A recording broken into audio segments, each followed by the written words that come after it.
శబ్దలౌల్యము వినుట. దీనికి లౌల్యం ఎవరికి ఉంటుంది అంటే లేళ్ల యందు ఉంటుంది. లేడీ అని ఒక జంతువు, దానికి లౌల్యం ఉంటుంది. అందుకే వేటగాడు ఏం చేస్తాడంటే పెద్ద వల కింద వేస్తాడు, వేసి ఒక చెట్టు ఎక్కుతాడు. ఆయన ఏం పెద్ద ఎంఎస్ సుబ్బలక్ష్మి గారు కాదు, లతా మంగేష్కర్ గారు కాదు. ఆయన దాని మీద కూర్చుని ఒక పాట మొదలు పెడతాడు. ఎక్కడో గడ్డి పరకలు తింటుంటుంది లేడీ. తింటున్నది హాయిగా తినడం మానేసి తలెత్తి వింటుంది. దానికి ఎంత పిచ్చి పాట అనివ్వండి, పాట వినబడితే సంతోషం. అందుకని చెవి ఇలా పెట్టే పాట ఎటు వస్తోందో అటువైపుకు పరిగెడుతుంది. ఈ చెట్టు మించి పాట వస్తోంది కదా, ఆ పాట వింటూ పరిగెత్తడంలో ఆ వలలో పడుతుంది. ఆ వలలోంచి అది కానీ తప్పుకుందనుకోండి పారిపోతుంది.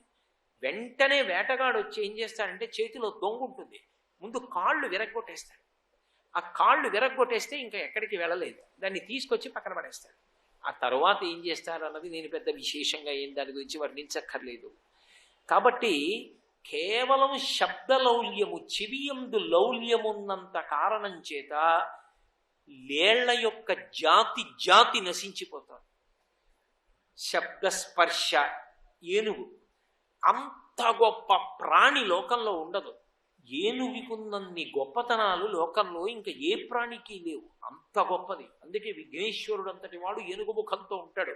సుముఖ అన్నారు, గజముఖ అనలేదు, సుముఖ, మంచి ముఖం అన్నారు. ఎందుకని? ఏనుగు ముఖం వంక చూస్తే చాలు లక్ష్మీస్థానం వంక చూసినట్టు.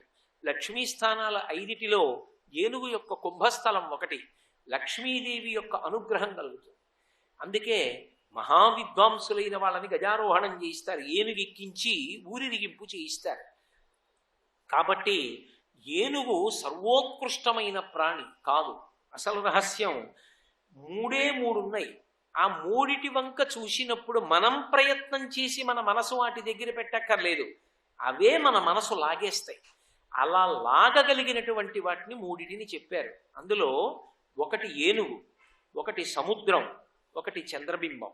ఈ 3 కూడా మన మనసుని అవి లాక్కుంటాయి. లాక్కుని మనం పరవశించేటట్టు చెయ్యగలవు. అందుకే విఘ్నేశ్వరుడు ఏనుగు ముఖంతో ఉంటాడు కాబట్టి మన ప్రమేయం లేకుండా మన మనసు విఘ్నేశ్వరుడి దగ్గరికి వెళ్ళిపోతుంది. అందుకే చూడండి, ఏనుగు ఉందనుకోండి, ఆ బాలగోపాలం కూడా ఏనుగుని చూసి సంతోషిస్తారు. అటువంటి ఏనుగుకి ఒకే ఒక్క లౌల్యం ఉన్నది. దానికి ఏమిటి లౌల్యం అంటే, ఆడ ఏనుగుని చూస్తే ఎంత సంతోషం, అంతే ఆడ ఏనుగుకి కూడా. అందుకే అది ఏం చేస్తుందంటే కనీసంలో కనీసం ఒళ్ళు తీసుకెళ్ళి దాని ఒంటికేసి రాసుకోవాలి. రాసుకుంటే దానికి సంతోషం. ఇది ఎవరికి ఉంది అంటే మహాభారతంలో కీచకుడి గురించి చెప్తూ తిక్కన గారు విరాట పర్వంలో ఒక మాట అంటారు. తన్వి బొరిబొరి చూచు అంటారు. బొరిబొరి చూచు అంటే అదే పనిగా అటువైపు చూస్తుంటాడు ద్రౌపదీదేవి కోసం. బస్సెక్కినట్టు ఎక్కడం, తన శరీరం ఆడవాళ్ళకి తగిలేటట్టుగా ఒరుసుకుంటూ ఉండడం. రామాయణంలో రాక్షసుల యొక్క బుద్ధి చెప్తూ విచ్చుకత్తులు పట్టుకున్నటువంటి రాక్షసులు ఈ కాంతల యొక్క శరీరాల మీద తమ శరీరాల్ని పడేస్తూ ఉంటారు అన్నారు వాల్మీకి మహర్షి.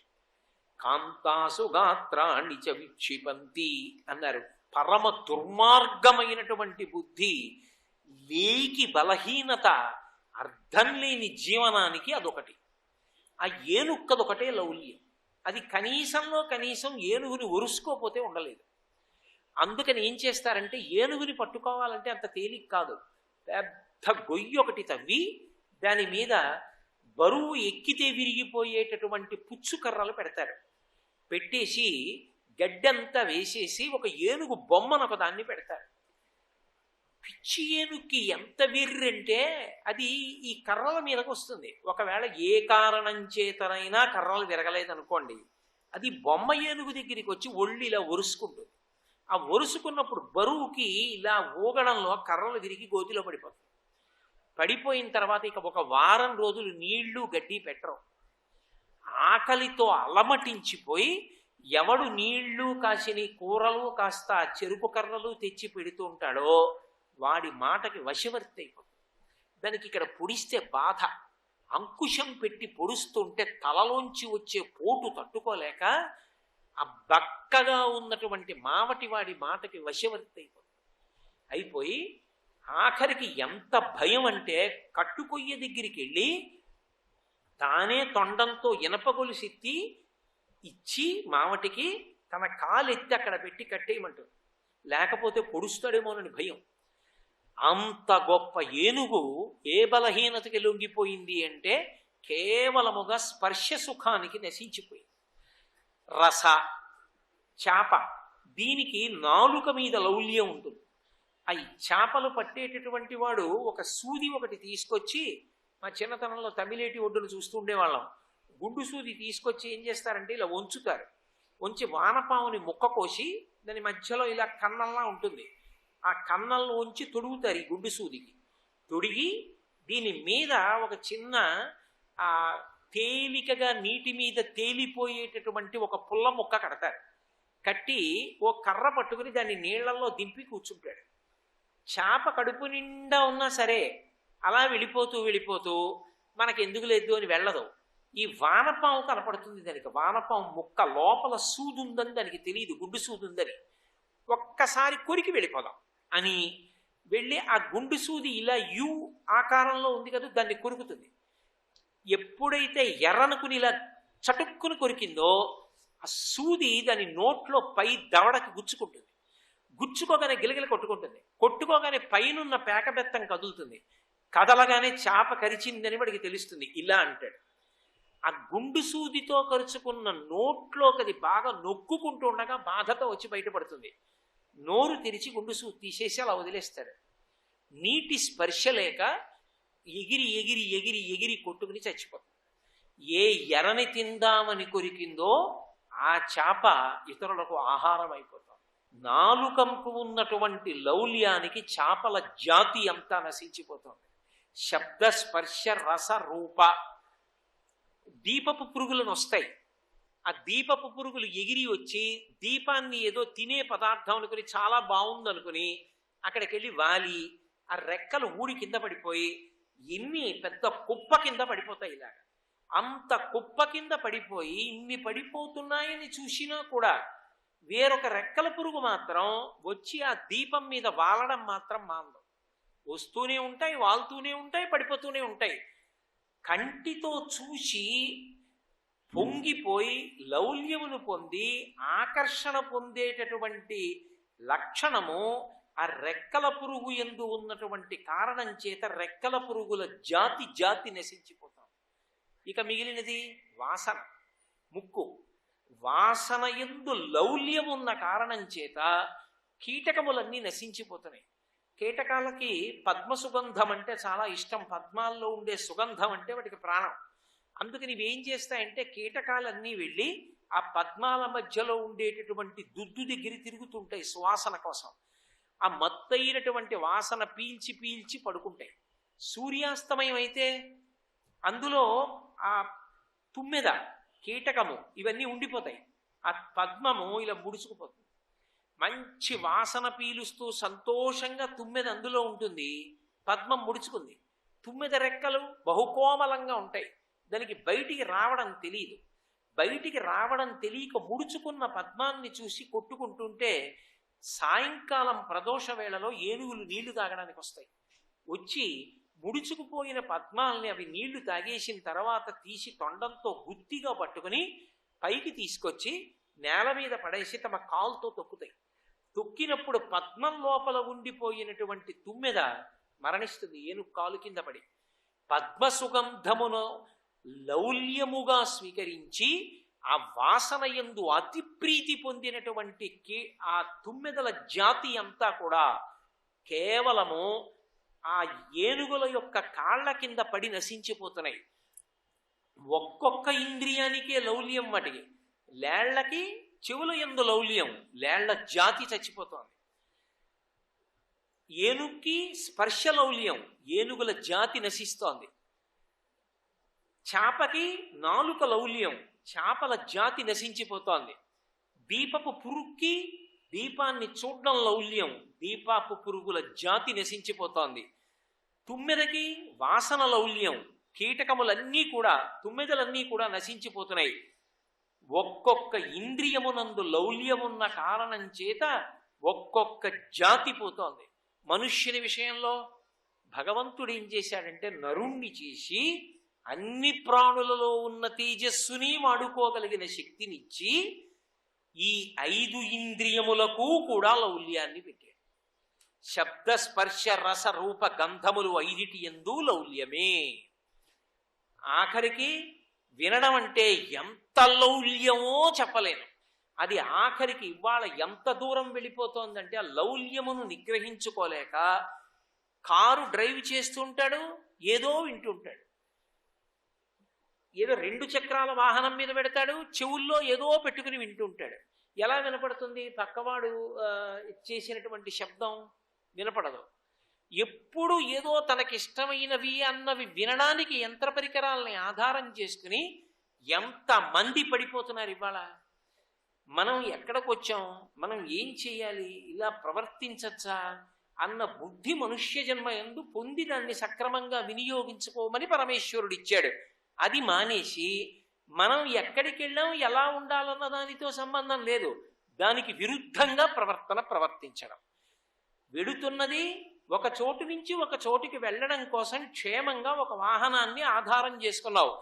ఆ వాహనం మీద వెళ్ళడం మానేసి ఏదో ఒక చిన్న సెల్ ఫోన్ పట్టుకుని చెవుల దగ్గర పెట్టుకుని ఒక్క చేత్తో డ్రైవ్ చేయడం. ఎంతమంది చనిపోతున్నారని రికార్డ్స్ చూపించనివ్వండి, వాళ్ళ లౌల్యం నుంచి బయటికి రాడు. వెళ్ళిపోతూ నెంబర్లు నొక్కడం. ఏమని చెప్పవలసి ఉంటుంది అప్పుడు?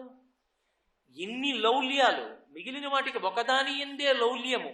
ఎక్కడికొచ్చాడో అక్కడ అలా ఉంటాడా? ఉండడు. ఉపన్యాసానికి వచ్చినవాడు, ఉపన్యాసం వినేవాడు ఏం చేయాలి? బుద్ధిగా కూర్చోవాలి. అందరూ కూర్చుంటే వీడొక్కడు ఎందుకు తిరుగుతుంటాడు? ఇలా వాడు తిరగకపోతే ఇప్పుడు కొంపలు పడిపోతాయా? వాడు ఒక్కడు తిరుగుతుంటాడు ఎందుకు అంటే ఎక్కడ ఎలా ఉండాలో అలా ఉండడం చేతకానితనం, సందర్భశుద్ధి లేకపోవడం. అసలు ముందు వాడు నేర్చుకుంటే వాడు కార్యకర్తగా మిగిలిన వాళ్ళకి ఏం చేయాలో నేర్చుకోవచ్చు. అసలు వాడికే తిరగకూడదన్న విషయం తెలియదు, వాడు కార్యకర్త ఏమిటి, ఇక సభలో వాడే నిర్వహణ చేస్తాడు. కాబట్టి ఎక్కడ ఎలా ఉండాలో తెలియనితనం ఏర్పడిపోతే దాన్ని లౌల్యం అంటారు, అర్థం లేని ప్రవర్తన. కాబట్టి శబ్ద స్పర్శ ముట్టుకోవడం విషయంలో లౌల్యం. అరే మనం అలా ముట్టుకోకూడదురా, ప్రతిదాన్ని ముట్టుకోకూడదు. ముట్టుకుంటే లోపల పైశాచికత్వం ప్రబలుతుంది. అందులో కలియుగంలో ఒక పెద్ద ప్రమాదం ఉంది. త్రేతాయుగం వరకు, ద్వాపర యుగం వరకు రాక్షసులకు ఉపాధి ఉంది, వాళ్ళకి వేరే శరీరం ఇచ్చాడు పరమేశ్వరుడు. ఒక్క కలియుగం దగ్గరికి వచ్చేటప్పటికి ఏం చేశాడంటే రాక్షసులకు వేరు శరీరం ఇవ్వలేదు, నువ్వు మనుష్యుల యొక్క మనస్సు యందు కూర్చోమన్నాడు. ఇప్పుడు మనుష్యుల మనస్సే రాక్షసుల యొక్క శరీరం. అందుకే వేరు శరీరం ఉండదు. లోపలికి పుచ్చుకునేవి ఇంద్రియాలు, కిటికీలు. వీటిలోంచి లోపలికి పుచ్చుకుంటున్నవి మంచి విషయాలైతే మనసు ఊరుకుంటుంది. లేదనుకోండి అగ్నిహోత్రం పెట్టినట్టే పాలు పొంగినట్టు పొంగుతుంది. ఇప్పుడు శబ్దము చేత లౌల్యము, స్పర్శ చేత లౌల్యము, రూపము చేత లౌల్యము. కళ్ళు విప్పితే అరే మనం అలా చూడకూడదు అన్న భావన లేదు, అన్నిటినీ చూడాలన్న తాపత్రయమే. గంధ వాసన, ఇది పీల్చకూడదని లేదు, ఇది పీల్చచ్చని లేదు. ఎంత విపరీతమైనటువంటి గంధలౌల్యమో, అంత గంధలౌల్యం పెరిగిపోయిన కారణం చేతనే స్నానాలు తగ్గిపోయాయి. పూర్వం ఉదయం మధ్యాహ్నం సాయంకాలం స్నానం చేయడం ఉండేది, ఇప్పుడు స్నానం అక్కర్లేదు. ఆ చెమట గుడ్డలే కట్టేసుకుని ఓసారి ఇలా ఎత్తి ఓ సీసా ఇలా కొట్టుకుని బయటికి వెళ్ళిపోవచ్చు. లోపల శరీరం ఎంత కుళ్ళిపోతుందో, ఎన్ని పుళ్ళు పుట్టాయో, ఎన్ని మచ్చలు పడుతున్నాయో ఎవ్వడికి తెలియక్కర్లా. అంత దూరం నుంచే వాసన. గంధ, ఎంత గంధలౌల్యమో, అర్థం లేని గంధలౌల్యం. మనుష్యునకు 5టి యందు లౌల్యాన్ని పెట్టాడు పరమాత్మ. ఇప్పుడు 5టి యందు లౌల్యం ఉన్నటువంటి వాడు పాడైపోకుండా తనని తాను నిగ్రహించుకోవడం అంటే అక్కడుంది అసలు ప్రయత్నం. లోకంలో పాడు చేసేటటువంటి వస్తువులు అనేకం ఉంటాయి, ఉండకుండా ఉండవు. అసలు అలా ఉండకుండా ఉండకపోతే ప్రయాణము ప్రమాదము అన్న 2 మాటలు ఉండవు. ఇప్పుడు నేను కాకినాడ నుంచి అనకాపల్లి రావాలనుకోండి, కారుకి బ్రేక్ ఎందుకండి, యాక్సిలరేటర్ ఒకటి చాలు. నేను ఎన్ని గంటలకు వెళ్ళాలో అన్ని గంటలకు వెళ్ళడానికి తగిన వేగంతో వెళ్ళిపోవడానికి యాక్సిలరేటర్ ఒకటి ఉంటే చాలు. మరి బ్రేక్ ఎందుకు అంటే అంత వేగంతో నేను రావడం ఒకటే ప్రయోజనం కాదు, అంత వేగంగా కార్లు తిరుగుతాయని తెలియనటువంటి ఓ పిల్లవాడు పరిగెత్తాడు రోడ్డుకి అడ్డంగా. అప్పుడు ఆ పిల్లవాడిని రక్షించడానికి ఓ బ్రేక్ ఉండాలి, లేకపోతే పిల్లవాడు ఏమైపోతాడు? కారుకి పరిగెత్తడానికి యాక్సిలరేటర్తో పాటు అవసరమైతే ఆగడానికి బ్రేక్ ఎలా కావాలో, నిన్ను పాడు చేసేవి లోకంలో అనేకం కనపడుతున్నా వాటికి వశం కాకుండా ఉండడానికి లోపలి బ్రేకు సంస్కారం కావాలి. ఆ సంస్కార బలం లేదనుకోండి, అయిన దానికి కాందానికి అర్థం పర్థం లేకుండా ఇంకా విజృంభించిపోయి ఇక అయ్యో ఇలా నేను సుఖాన్ని అనుభవించచ్చా అన్న మాట ఉండదంతే. ఇంకా లోకంలో విచక్షణ అనేటటువంటిది పోతుంది. బుద్ధి విచక్షణతో ఆలోచించుట ఆ మాట ఉండదు. నేను మీతో అర్థం అవ్వడానికి అంతకన్నా సభలో వివరణ చెయ్యకూడదు కాబట్టి ఒక మాట చెప్తాను, మీరు అర్థం చేసుకుంటారు. పాలు అగ్నిహోత్రం మీద ఉంటే పొంగుతాయి తెలుసు. పాలు అగ్నిహోత్రం మీదే ఉండిపోయాయి అనుకోండి, పొంగిపోయిన పాలు ఏమైపోవాలి? ఆ పొంగిపోయి మళ్ళీ తమంత తాము వెనక్కి వెళ్ళవు. పొంగి పొంగి పొంగి పొంగి పొయ్యిలో పడిపోతాయి. ఎవరికైనా పనికొస్తాయా? ఎవ్వరికీ పనికిరావు. ఇంకా ఏ వయసునందు ఏది ఆశ్రయంగా బుద్ధికి ఇవ్వాలో అది ఇవ్వని నాడు ఉద్రేకాన్ని కల్పిస్తే చిట్ట చివరికి ఏమవుతుంది అంటే ప్రపంచంలోనూ దేశంలోనూ నిర్భయ చట్టాలు రావలసి ఉంటుంది. కారణం, మనసుకి ఇస్తున్న ఆశ్రయము మంచిది కాదు. ఈ మాట నేను చెప్పేటప్పుడు సామాజిక బాధ్యత గురించి కూడా నేను ఒక మాట చెప్పవలసి ఉంటుంది. పెద్దలకి కూడా ఓ కర్తవ్యం ఉంటుంది. అమాయకత్వంతో ఉన్నవాళ్ళు, యుక్తాయుక్త విచక్షణ లేనటువంటి వాళ్ళు మనసు పొంగి తప్పు చెయ్యకుండా ఉండాలి అంటే అటువంటి వాళ్ళ యొక్క మనసులు నిష్కారణంగా పొంగడానికి ఏవి కారణములో వాటిని చాలా విరివిగా దొరకకుండా నియంత్రించవలసినటువంటి అవసరం కూడా పెద్దల మీద ఉంటుంది. వీధిలోకెడితే కంటికి కనపడకూడనివి కనపడుతుండడం, దేవాలయం ఉన్నా, పిల్లలు చదువుకునే పాఠశాల ఉన్నా సరే వీధికి రెండు వైపులా మద్యపానశాలలు ఉండడం, ఎవరు ఎలా బట్ట కట్టుకోవాలో అలా బట్ట కట్టుకోకుండా ఎవరు పడితే వాళ్ళు ఎలా పడితే అలా తిరుగుతుండడం, ఇవన్నీ చిట్ట చివరికి ఏం చేస్తాయంటే ప్రమాదాలు తీసుకొస్తాయి. అలా తీసుకురాకుండా ఉండాలి అంటే శాస్త్రాన్ని ఆశ్రయించాలి. శాస్త్రాన్ని ఆశ్రయిస్తే, నేను ఇందాక మీతో అన్నానే కారుకి యాక్సిలరేటర్ ఒకటే కాదు బ్రేక్ ఉండుట అని మీతో అన్నాను. అరే మనం అలా చూడకూడదు, అలా ప్రవర్తించకూడదు, నిగ్రహ శక్తి అలవాటు అవుతుంది. దానికే శాస్త్రమునందు ధర్మము అని పేరు.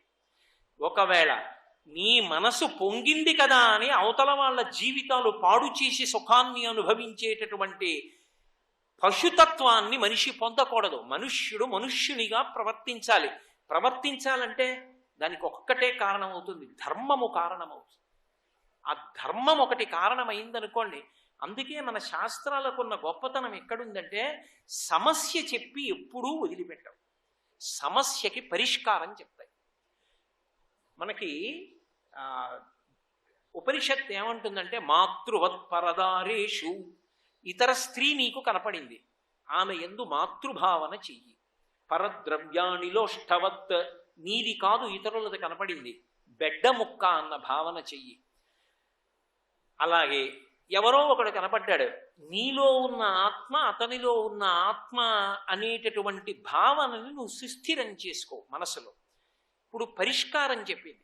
నేను నా మనసు ఎప్పుడైనా గాడి తప్పిందనుకోండి, తప్పి ఎవరో ఒక అందమైనటువంటి స్త్రీ కనపడింది, కనపడగానే అబ్బా ఆవిడ ఎంత బాగుందో అన్న బుద్ధి నా ఎందుకు కదిలింది అనుకోండి. ఒకవేళ నా మనసులో అటువంటి తరంగం వచ్చింది అనుకోండి, అవును అందంగా ఉండకపోవడమే. ప్రతిరోజు ఉదయం వేళ నువ్వు ఏ కంచి కామాక్షి పరదేవత పాద దర్శనం చేస్తావో, ఏ కామాక్షి పరదేవత పాదములు కడిగి తీర్థం పుచ్చుకుంటావో, ఏ కామాక్షి పరదేవత పాదములకు నమస్కారం చేస్తావో, ఆ అమ్మలగన్న యమ్మ ఇవ్వాల నీకు దర్శనమివ్వడానికి నీ ముందు ఆమెగా నించుంది. ఆమె పాదముల వంక చూడు అన్నారనుకోండి, వెంటనే మనసు పరమభక్తితో రెండు చేతులెత్తి ఆవిడ పాదాల వంక చూసి నమస్కారం చేసి నా తల్లి కామాక్షి అంటుంది. అప్పుడు రాత్రి 11 అవనివ్వండి 12 అవనివ్వండి, నోటి వెంట అమ్మా అని వస్తుంది. ఏమమ్మా ఒక్కరు నిలబడిపోయారు, ఏమైనా ఇబ్బందా? అయ్యా నాకు తెలియదు, ఫలానా చోట అవసరం ఉంది వెళదామని వచ్చాను, నాకేం తెలియదు, రెండమ్మా నేను దింపుతాను. కడుపున పుట్టిన బిడ్డ తల్లిని ఎలా తీసుకెడతాడో అలా తీసుకెళ్ళి దిగబట్టగలవు. ఎప్పుడు మాతృవత్ పరదారేషు. ఆ భావన సంస్కారాన్ని మనసు పొందితే శాస్త్రం మనకి దాన్ని నేర్పింది. ఆడతనాన్ని చూశావా పొంగుతుంది, అమ్మతనాన్ని చూశావా వెనక్కెడుతుంది. కింద ఆడతనాన్ని చూడడం అన్న అగ్నిహోత్రం పెడితే మనసు పొంగడం మొదలు పెడుతుంది. అమ్మతనాన్ని చూడడం అన్న నీళ్లు చల్లితే మళ్ళీ గిన్నెలోకి వెళ్ళిపోతుంది. నీ చూపు మార్చుకో. పై చూపుదే ఉంది, ఈ చూపులో దోషం ఏమి ఉండదు. ఈ చూపు చూడడం దాని ధర్మం చూస్తుంది. కానీ నువ్వు తరించిపోతున్నావా నశించిపోతున్నావా అన్నది దేని బట్టి ఉంటుందంటే లోచూపుని బట్టి ఉంటుంది. పై చూపు చూడడం ఏం తప్పు కాదు, లోచూపు ఎందుకు చూస్తోంది? నేను నా ఎదురుగుండా కూర్చున్నటువంటి ఒక స్త్రీ వంక చూసి అలా చూస్తున్నాను అనుకోండి, ఏమీ దుర్మార్గుడి నీ చెప్తాడు ఇలా చూస్తున్నాడు అని ఆవిడే అనుకోవచ్చు. కానీ నేను ఆవిడ మెడలో మంగళసూత్రాలు చూసి కామేశబద్ధ మంగళ్య సూత్ర శోభిత కంధర, కాముణ్ణి కాల్చిన పరమశివుణ్ణి తపస్సు చేసి ఆ పర్ణాదేవి అయి మా అమ్మ కట్టుకున్న మంగళసూత్రాన్ని వ్యాసుడంతా అభినందించి మాట్లాడాడే, మా అమ్మ మెడలో ఉన్న మంగళసూత్రం ఎటువంటిదో ఏ ఆడదాని మెడలో ఉన్న మంగళసూత్రమైనా అంతదే అని ఆ మంగళసూత్రం వంక చూసి వ్యాసుడు చెప్పిన నామాన్ని గుర్తు తెచ్చుకొని కామాక్షి పరదేవత మెడలో ఉన్న మంగళసూత్రాన్ని తలుచుకుని పరవశించిపోతున్నాను అనుకోండి. ఒకవేళ నే చూస్తున్న చూపుని నా ఎదురుగుండా ఉన్నటువంటి స్త్రీ తప్పు పట్టినా నాకేం దోషం రాదు. ఎందుకని రాదు అంటే లోచూపు ప్రధానమై ఉంటుంది. లోచూపు సంస్కారాన్ని పొందాలి అంటే శాస్త్రము గురువు ఈ రెండు ఆధారములై ఉంటాయి. ఇవి రెండు ఆధారములైతే ధర్మం అన్నది జీవితంలో అలవాటైతే గాడి తప్పకుండా నిగ్రహించుకోగలిగిన శక్తి మనుష్యులకు వస్తుంది. అప్పుడు ఏది వినాలి ఎందుకు వినాలి నిగ్రహం వస్తుంది. ఏది పడితే అది ఊరికేదో ఉత్సాహం పుట్టడానికి వినడం దేని కొరకు వింటాడంటే సంస్కార బలంగా మాట్లాడడానికి వింటాడు. ఎప్పుడు వినాలో అప్పుడు వింటాడు, ఎక్కడ వినాలో అక్కడ వింటాడు. అంతేగాని మోటార్ సైకిల్ మీద వెళ్ళిపోతూ విండవు. చక్కగా ప్రశాంతంగా కూర్చుని ఒక రామాయణం మీద ప్రసంగం పెట్టుకుని వింటాడు. ఓ నిజంగా ఎంత గొప్పదిరా, ఎంతటి ధార్మికుడు రా రాముడు, ఆయన పుంసామోహన రూపాయ పుణ్యశ్లోకాయ మంగళం. మగవాళ్ళు ఆయన్ని చూసి మోహించారా? పుట్టింది క్షత్రియ కులంలోన, తండ్రి దశరథ మహారాజు గారికి 365 మంది భార్యలా, ఆయన దక్షిణ నాయకత్వంలో ఉన్న వాళ్ళ కుటుంబంలో పుట్టాడా? ఒకరికన్నా ఎక్కువ మంది భార్యల్ని స్వీకరించిన తప్పు లేని చోట పుట్టాడా? అటువంటి వాడయ్యుండి మహానుభావుడు సీతమ్మకి తప్ప నా జీవితంలో భార్యాస్థానంలో వేరొకరికి స్థానం లేదు అని ఏకపత్ని వ్రతుడై అలా కట్టుబడ్డా. ఒరే, కట్టుబడడం అన్నది మనలో ఉంది తప్ప కట్టుబాటు అన్నది మనం పెట్టుకోకపోతే ఏదైనా చేసేయచ్చు. లోకంలో తప్పు చేయడాన్ని ఏవీ ఆపలేవు. భగవద్గీత నా ఎదురుగుండా పెట్టినా ఆపదవు, రామాయణ భారత భాగవతాలు పెట్టినా ఆపవు. ఏది ఆపుతుందంటే మనసు ఒకటే ఆపుతుంది సంస్కారవంతమైతే.